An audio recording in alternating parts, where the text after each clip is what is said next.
سلام خدمت دوستان عزیز. میخواستم یه روشی رو بهتون نشون بدم که از طریق اون میتونید گیتارتون هر چقدر هم که ارزون باشه میتونید از اون یک صدای بهتری در بیارید.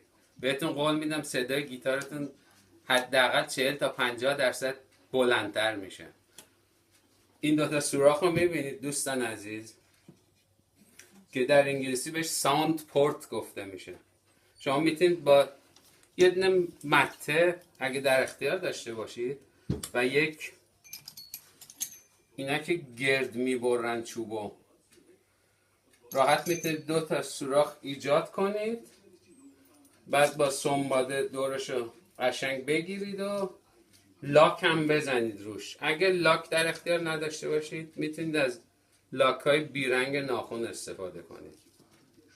این سوراخ ها رو لطفا از نزدیک نشون بدید. این سوراخ ها رو ایجاد میکنید و صدای گیتارتون خیلی زیبا میشه.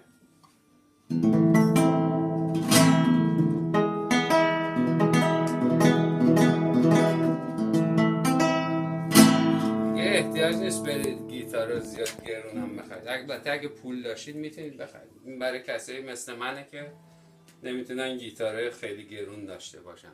با تشکر، خیلی ممنون.